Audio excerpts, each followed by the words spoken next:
There's a phrase where it's like, your time will happen, essentially. And it gets a little exhausting to hear that over and over and over again because it doesn't feel believable after a while. But it is true. It does happen. It doesn't feel like it when you're there. My name's Alyssa Briglio. I'm 26 years old. I have spinal muscular atrophy type 2, and I currently live in Manchester with my boyfriend Jason and our 2 kitties, Dale and Missy.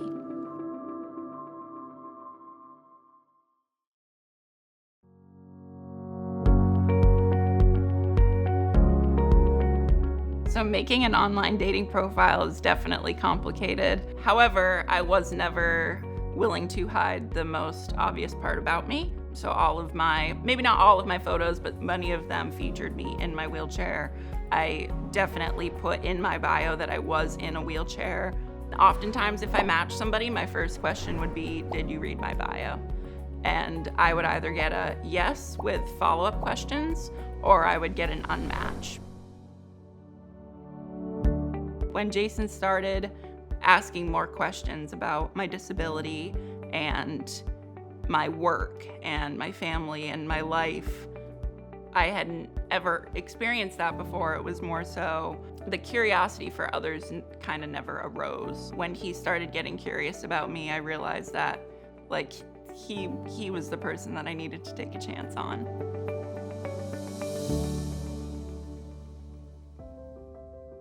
I had left a sweatshirt there at her apartment, and she was unsure whether or not I was going to come back for that sweatshirt, because when you're in the early stages of a fling or whatever you want to call it, you're not always sure when the next time you're going to see that person is going to be, if ever. But I will tell you, one thing was for sure, I was 100% going to be coming back for that sweatshirt. As more time went on of spending time together and connecting and realizing that we do have lots of things in common, that bond started to build more. I was nearing the end of my lease at an apartment that I did not like, and it was kind of, hey, if we're serious, we should just pull the trigger and do it. So we moved into this building in February 2022. And he started taking care of me full-time in April of 2022, and that's been the way it's been since.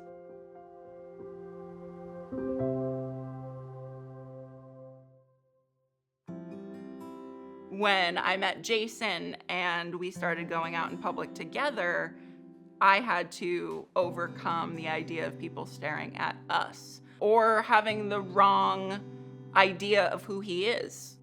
He's not my brother, he's not my uncle, he's not my whoever, he's my significant other. All the time I find myself getting in my head about our relationship. I think most people do, because what makes Jason pick me? And Jason's made it very clear that the wheelchair doesn't matter to him at this point. It's a non-factor. He compliments my beauty and my smarts. He loves my family. He's proud of me.